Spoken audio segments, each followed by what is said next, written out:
Today, thanks all of you. Good morning. एक company की विशेषताओं का वर्णन करते हुए इसके निगमन की प्रक्रिया की विवेचना कीजिए। प्रक्रिया की विवेचना कीजिए। क्या करना है? प्रक्रिया की विवेचना कीजिए। Stating the characteristics of the company. Stating the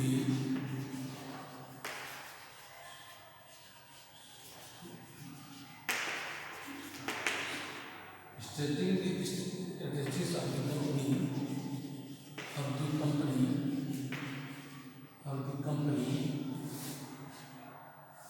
discuss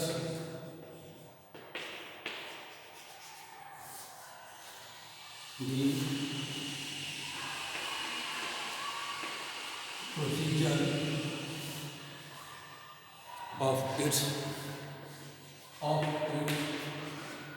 incorporation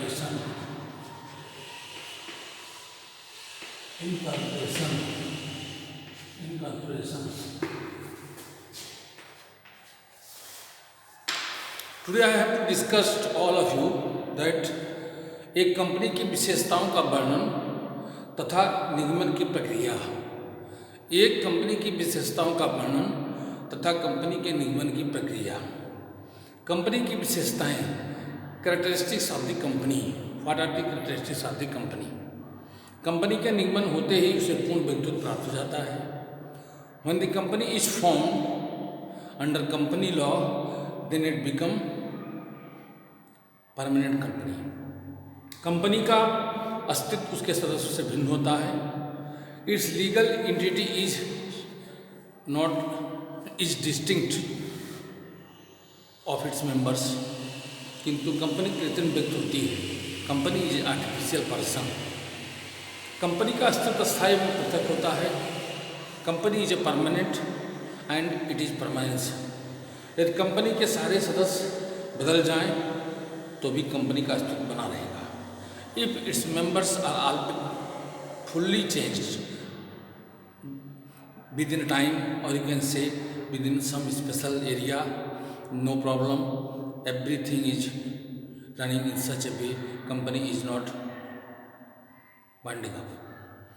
company के होने वाली हानि में अंशधारियों की केवल उतनी ही जिम्मेदारी होती है जितनी उनके अंश के अनुसार देय होती है। कोई भी सदस्य अपने अंश किसी अन्य को हस्तांतरित करके सदस्यता से मुक्त हो सकता है। जैसे किसी ने कंपनी में अपना शेयर लिया है और कंपनी में शेयर लेने के उपरांत अगर उस कंपनी में अब रुचि नहीं रखना चाहता है तो वह अपने शेयर को ट्रांसफ़र करके अभित्याग करके जा सकता है। कम से कम समय में थोड़ी पूंजी लगाकर अधिक मुनाफा कमाया जा सकता है। कम समय में अधिक मुनाफा कमाया जा सकता है। It is the rule and law of the company. Company का संचालन कुशल एवं योग्य व्यक्तियों द्वारा होता है।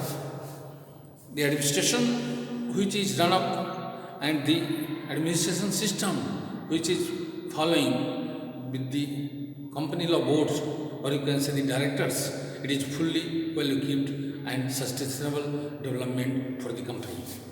प्रत्येक सदस्य प्रत्येक रूप में संचालित में भाग नहीं लेता। कंपनी के हर मीटिंग में हर सदस्य भाग नहीं लेगा। जिसकी मीटिंग जैसी होगी वैसे ही भाग लेगा। कुछ ऐसी मीटिंगें होती हैं जिसमें डायरेक्टर भी भाग नहीं लेता। सामान्यतः कंपनी नागरिकता नहीं प्राप्त कर सकती, फिर भी इसकी राष्ट्रीयता अधिकतम अधिनियम तथा निगम निवास और अवश्य होता है, और इसे वास्तविक व्यक्ति के सदृश निवास, अधिवास और राष्ट्रीयता के लक्षण प्रदान किए जा सकते हैं। प्राइवेट कंपनी और निगमन की प्रक्रिया।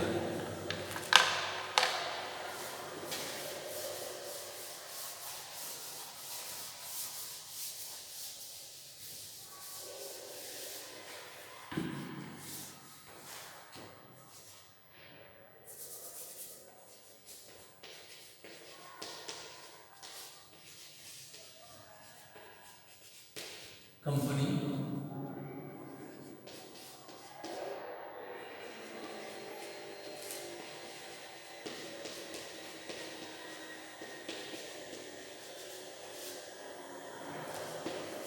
प्राइवेट कंपनी निगमन की प्रक्रिया। किसी प्राइवेट कंपनी के निगमन हेतु अपनाई जाने वाली प्रक्रिया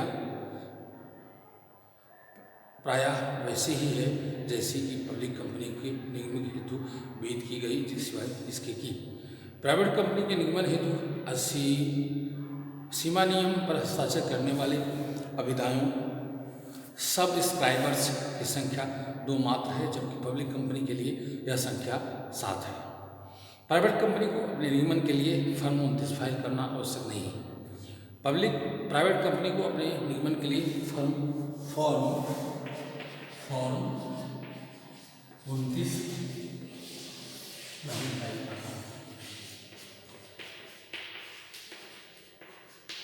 नहीं फाइल करना प्राइवेट कंपनी को अपने निगमन के लिए फॉर्म 29 फाइल करना आवश्यक नहीं होता। रजिस्ट्रार के कार्यान्वयन में अंतर्नियमों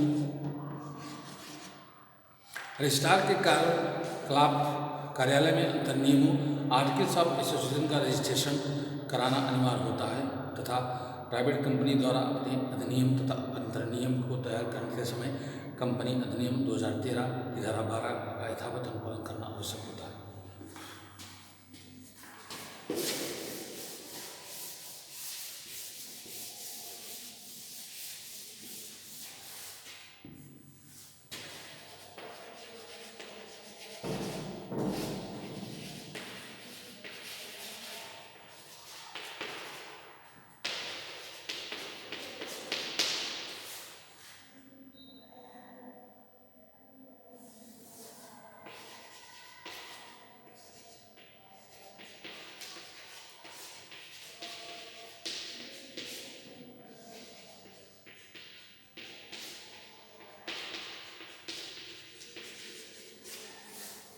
पालन करना होता है।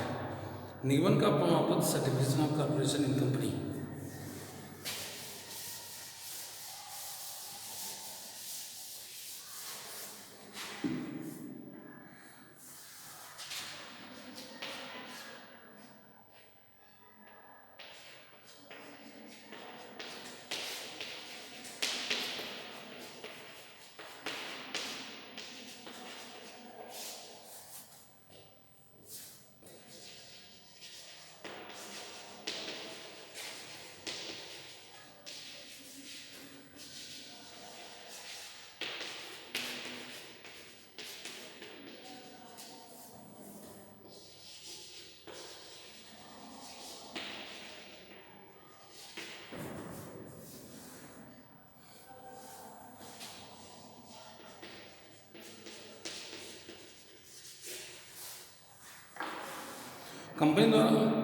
कंपनी रजिस्ट्रार के पास संयुक्त प्रलेख भेजे जाने पर रजिस्ट्रार संबंधित कंपनी को इस आशय का प्रमाण पत्र देगा कि उस कंपनी का निगमन हो गया है।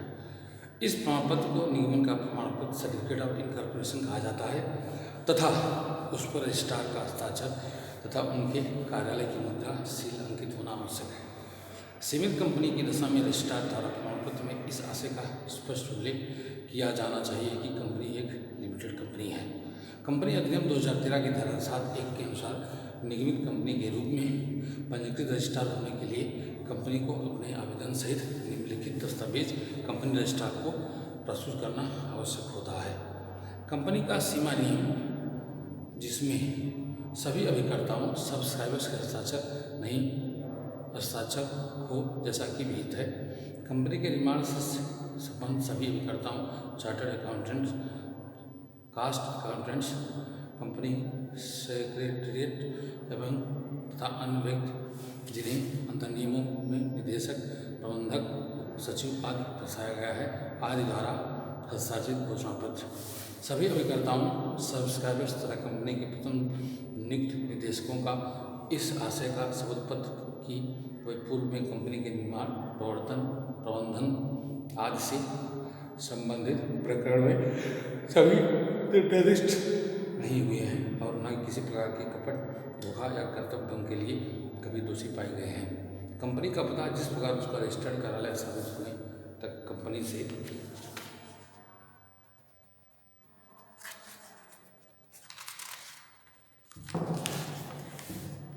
पत्र व्यवहार किया जाए। प्रत्येक अभिदाता का पूरा नाम, पता, राष्ट्रीयता, जिसके आधार पर उनकी पहचान संभव हो सके।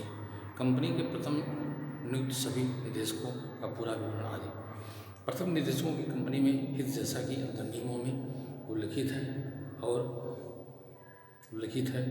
और प्रथम निदेशकों का कंपनी में हित जैसा कि अंतर नियमों में उल्लिखित है कि इसके साथ ही निदेशक पद पर कार्य करने के लिए उनकी लिखित सहमति हो। उल्लेखनीय है कि कंपनी को उसके रजिस्ट्रेशन की तिथि से ही निगमित निकाय का स्तर प्राप्त हो जाता है तथा उसी दिन से वह एक अविच्छिन्न अस्तित्व वाली संस्था बन जाती है। निगमन के पश्चात कंपनी को वैधानिक व्यक्तित्व प्राप्त हो जाता है जो उसके सदस्यों से पूर्णतः भिन्न होता है। कंपनी की समान मुद्रा उसके स्वतंत्र अस्तित्व की प्रतीक होती है तथा उसके सदस्यों का दायित्व उनके द्वारा धारण किए अंशों का ही सीमित रहता है। कंपनी अधिनियम 2013 की धारा 9 कंपनी अधिनियम 2013 की धारा 9 के अनुसार कंपनी के निगमन का एक प्रश्न यह है कि निगमन का प्रमाण पत्र जारी हो जाने पर कंपनी के सीमा नियम पर हस्ताक्षर करने वाले व्यक्तियों का तथा समय समय पर कंपनी की सदस्यता धारण करने वाले व्यक्ति एक निगमित निकाय का रूप धारण कर लेते हैं जो निगमन कंपनी के रूप में कार्य करते हैं तथा जिनका अस्तित्व शाश्वत होता है। Today I have brought you the most important question. It is very important question for your exam. You have to read it and write it and then after follow it. Thank you all of you. Have a good afternoon.